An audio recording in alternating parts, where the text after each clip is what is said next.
I am Ferdinand Marcos, and I am the President of the Republic of the Philippines. I stand today on behalf of 110 million Filipinos. Hello everyone, hello people, and hello words Philippine. It's me again guys, Let's Talk Vlog. Shoutout sa lahat ng mga Pilipino sa buong daigdig. Kung nakikita nyo guys ang nakikita ko, nakikita nyo ba? Ito pa mga kababayan, ang inaugurasyon ng San Miguel Poultry. World class ito mga bes. Alam nyo ba? Yan po si Ramon S. Ang. If I'm not mistaken guys, investment ito. Ito po yung pinakamalaking poultry ng mga manukan dyan po sa Hagunoy, Davao del Sur.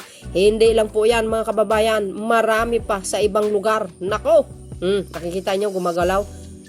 Manok yarn. Masarap ang fried chicken.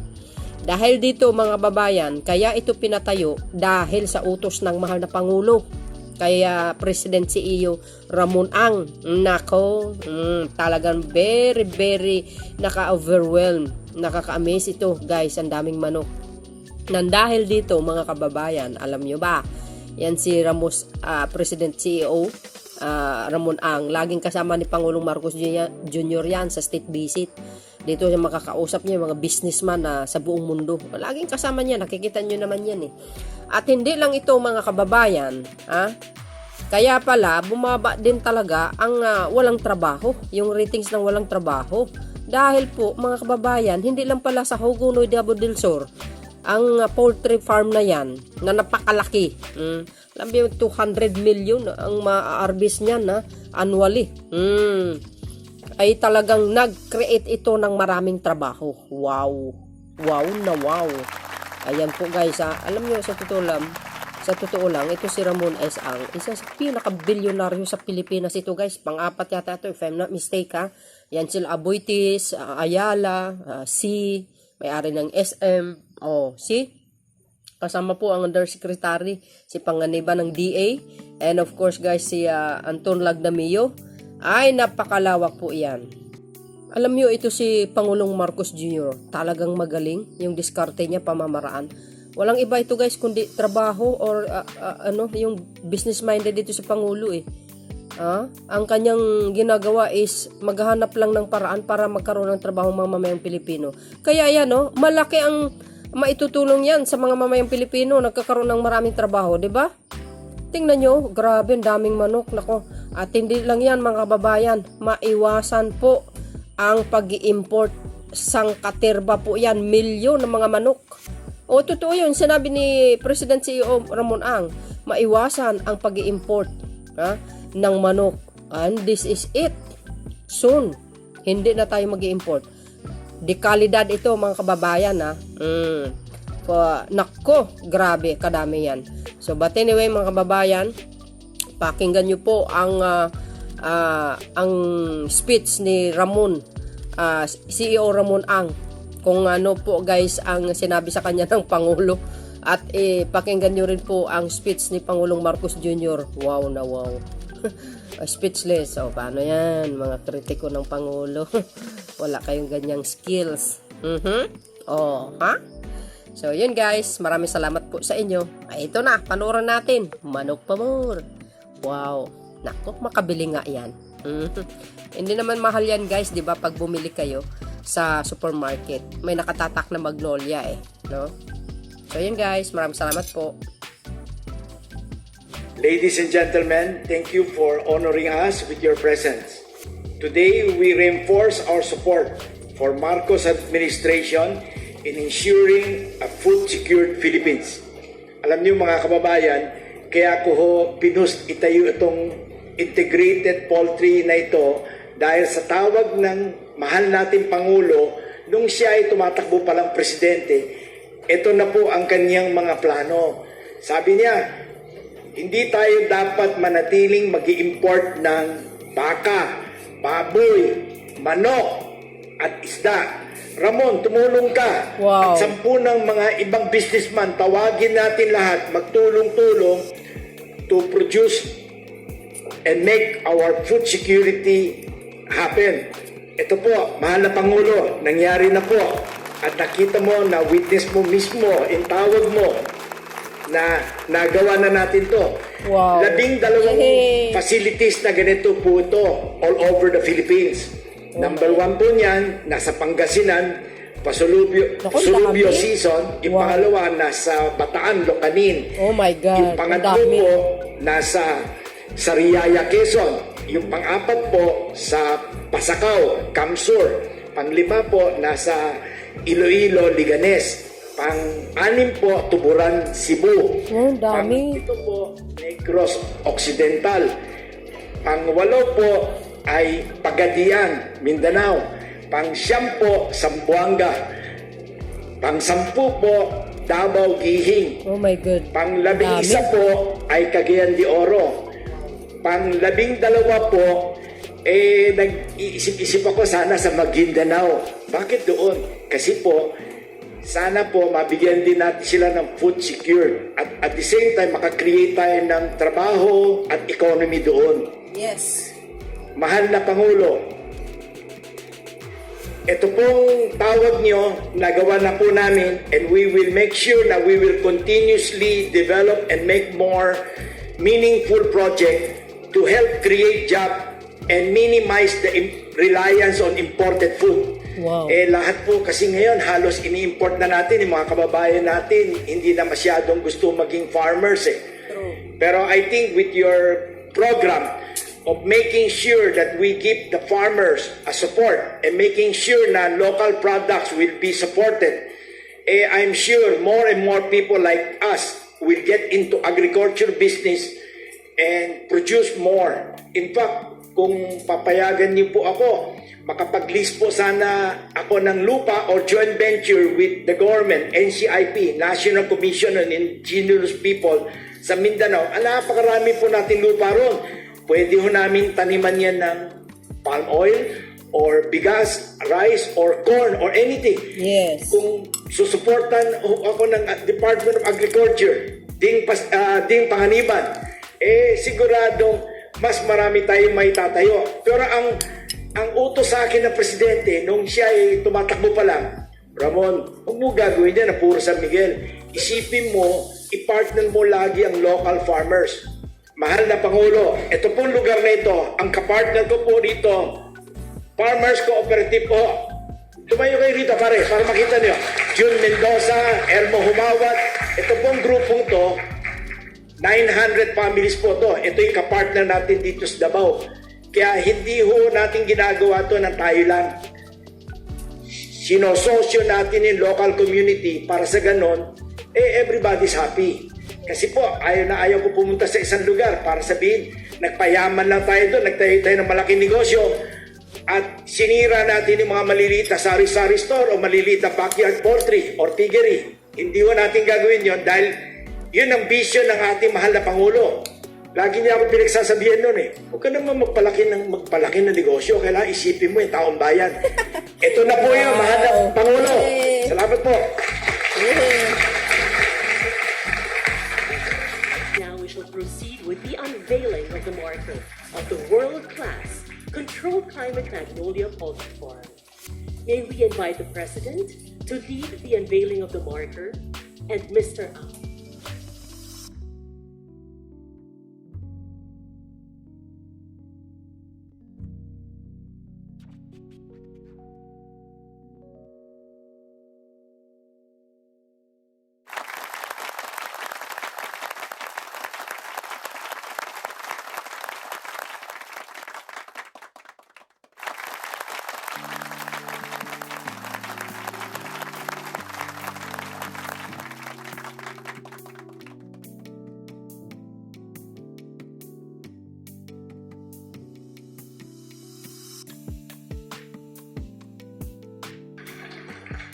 Maraming salamat, Secretary Anton Lagdameo, for your introduction. Please take your seats. Actually, ang host natin for today at ang creator nitong napakagandang facility na binubuksan natin ngayon, San Miguel Corporation President and CEO Ramon Ang, Davao del Sur Governor Yvonne Ronya Cagas, Hagonoy Municipality Mayor, are you also Jess Dureza? Another Jess Dureza, yung aking kaibigan na yung ama mo. Hindi ko dapat inamin yun.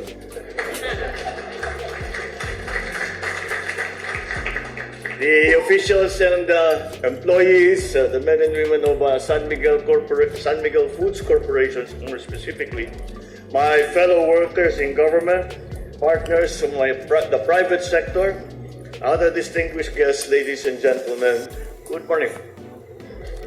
It is napapadalas yata ang balik ko dito sa inyo. Pangatlong beses na ako nakabalik dito sa Davao Sur at binibisita ko yung aming kaibigan, ang dating Congressman Mark Cagas, na naging classmate namin ni Secretary Anton nung kami mga congressman. But the last time I was here was during the 56th Araw ng Digos celebration. Today, I am here to join all of you for the inauguration of the world-class controlled climate Magnolia Poultry Farm here in Haguanay. Wow. I'm also delighted to lead the unveiling of San Miguel Foods marker in this facility. This poultry farm is envisioned to house 28 world-class climate-controlled farmhouses to ensure optimal conditions for poultry raising and production. It is expected to produce up to 80 million chickens annually to address the ever-increasing demand for poultry products in the region and the whole of Mindanao. This facility is also expected to provide jobs to more than 1,000 Filipinos and generate multiple opportunities for our MSMEs, our farmers, their families, as well as other sectors in Hagonoy and the nearby area. As I said during my last SONA, investments in infrastructure and in the capacity of our people, whether in agriculture, education, health, or transportation, are crucial in driving our nation and our economy forward. Of the sectors I have mentioned, we put a high premium on investments in agriculture, as it is the key to combating hunger and poverty and achieving our goal of food sufficiency and security across the country. That is why I am pleased that this facility is just the first of the 11 planned provincial locations nationwide under San Miguel Foods Poultry Mega Farm project. Once realized, this will ensure a more stable, sufficient, and cost-competitive supply of chicken, as well as bolster the food and nutritional needs of our people. And that is the very reason why I came all the way here, just to come here to Hagonoy to see the facility that San Miguel Foods has put up. Because I came here so that we could highlight to other investors around the country and even internationally that there is a way to do this. We have to also explain to our people, we also have to show them that this is the way forward, this is the way of the future. And it is something that is not, sasabihin natin, masyadong mahirap yan, doon lang sa abroad yan, yung mga malaking lugar. And this goes to show that that's not necessarily the case. We can definitely do anything that they do abroad, anything that we can see that are advantageous to the food supply, we can adapt here and adjust it to the Philippine conditions. But again, that for me is the most important part, is that people realize that this is the way forward. We can no longer depend on the informal production of food in the way that we have depended on for a very, very long time. Because the population density, the geopolitical situation right now, which just became a great deal worse, all of these factors come together, and that is why we have pushed very, very hard to make sure that in the Philippines by itself, we are able to feed our people. And we are showing, this facilities such as this are showing the way how to do it. We must industrialize our agriculture. Of course, we do not prevent the backyard growing and yung pag-aalaga ng baboy, ng manok. at sa bawat bahay, hindi naman kinukumpetensya yan. Iba ang merkado nito, iba ang market nito. Dahil ang lalabas dito, hindi dadalhin sa palengke dahil naka-process na, dressed na, frozen na. Kaya yan ang hindi masasagasaan ang mga small producers. At ang napag-usapan namin ni Ramon is that dapat talaga you have to hindi mag-succeed dito kung hindi mo involve ang local community. Sasabihin ng local community, naglagay sila ng malaking planta rito, meron kaming naramdaman, meron gumandang buhay namin, nagkaroon kami ng trabaho, meron kami ngayong ginagawa, may natutunan kami, gagawin namin ngayon dun sa amin. So this is it. You have to, the engagement with the local community is absolutely important because there is a tendency sometimes pag pinag-uusapan natin ang food supply and food security, nakakalimutan natin yung mga farmers, yung mga broiler producers, kailangan maganda rin ang kanilang hanap buhay. Hindi sapat na sasabihin natin we have enough supply. At saka mura, napakamura ng pagkain sa Pilipinas. Walang kita yung farmer, walang kita yung producer. Hindi naman maaari yan. Dahil ginagawa natin ito para magkaroon ng hanap buhay ang ating mga magsasaka. And the schemes that the San Miguel Foods has put into place for you to share eventually also bring in as partners down the road, bring in as partners more of the local community, especially the cooperatives, the farmers associations, bring them all together so that they can partake of the advantages of such a plant economically. For the national government, it is important because this is the way forward. This is the way that we will this is what we will have to do to industrialize our agricultural sector so that we are able to provide sufficient food for our people at the price that they can afford and allowing the producers, the farmers, those who nag-aalaga ng baboy, nag-aalaga ng manok, ay meron din silang pagkikitaan. So that is the balance that we are trying to achieve.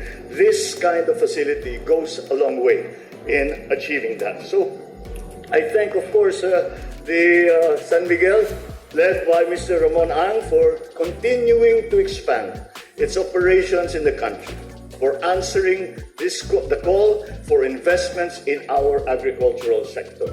You have become a reliable partner of the government through your investments in food, in beverages, infrastructure, and other sectors, which align perfectly with this administration's socio-economic agenda. Thank you as well for investing here in Mindanao. Speaking of which, nung nakikinig ako sa iyo, nasabi mo gusto mong iniisip mong maglagay sa Maguindanao, palagay ko magandang maglagay ka, kung hindi Maguindanao, pero Barm Province. Para matulungan natin yung Barm government. Para merong hanap buhay. Sa Barm na naman. Meron silang food supply. Yehey! Sa Barm, mga Muslim. Para lumakas na yung kanilang ekonomiya. And that will help the stability in the Barm region. So with your help, we will make this island a bastion, not only of peace and security, but also of progress and food sufficiency in the years ahead. Rest assured that this government will continue to mitigate the adverse effects of diseases in your sector, particularly against avian influenza. We are starting, meron na palang bakuna ang avian influenza. So mag-a-acquire na tayo ng avian influenza vaccine. Yung swine flu, wala pa. Pinapilot pa lang, hindi pa lumalabas, hindi pa na-roll out. Ngunit yung sa avian flu ay mukhang effective na. Kaya bibili tayo para mabigyan natin at mabawasan yung mga kinakal dahil tinamaan ng avian flu. Kaya lahat ito, we will do this through, we will help mitigate problems of disease through appropriate and timely intervention. I assure, once again, the private sector and our people in Hagonoy and the rest of Mindanao that we still have many initiatives, including big-ticket projects in store for the island. We are currently addressing the imminent threat of the Panama disease affecting our plantations here by conducting information dissemination on technologies and measures to control their spread. We are likewise assisting farmers by addressing the need for additional interventions on farm inputs and machinery and, of course, irrigation. We are also one with the people in the call for the preservation and conservation of nearby Mount Apo as we vie for its inclusion in the United Nations Educational, Scientific, and Cultural Organization's list of World Heritage Sites. And lastly, but not least, the Mindanao Railway Project. Wow. We are working on phase 1 of the Tagum-Davao-Digos segment of this ambitious endeavor to jumpstart interconnectivity in Mindanao. Oh my Moving God. forward, Grabe na rest ito. assured that the government will continue to pursue infrastructure projects and other endeavors that will sustain the socio-economic growth of the entire island of Mindanao and, with that, the rest of the country. Wow. Thank you. And I hope that we will all continue to work together to build a more prosperous and progressive Philippines, a Philippines that Filipinos deserve. Mabuhay kayong lahat. Magandang umaga po sa inyo. Thank you. So yun mga kababayan, narinig nyo yung speech ng ating mahal na Pangulo? Na, kung di po ako nagkamali, investment pala ng San Miguel ito. Wow, grabe. Yan po si Pangulong Marcos Jr. Inaalala na naman ng barn. Kaya yan, soon, magpapatayo po ang San Miguel, poultry sa barn. Yan pa ang planta nila. Grabe, ang dami pala yan. Buong Pilipinas. Naloka ako. Guys, maraming salamat po kaya CEO Ramon S. Ang at of course, ang ating mahal na Pangulo. Naku, investment ito guys, ha? Oh. Ay, nabanggit ni mahal na Pangulo, di ba? Investment, thank you for investment, sabi, investing. Wow, grabe, ang tindi. Wala akong masabi, speechless ako. Sa lahat ng mga kababayan natin, sa mga taga-Hugonoy Double Del Sur, naku, congratulations. Maraming trabaho ang binigay ng San Miguel. So, yun guys, ha? Ayan nga, bagong Pilipinas tayo. Kaya, yung mga kritiko ng Pangulo, nga kayo ngayon.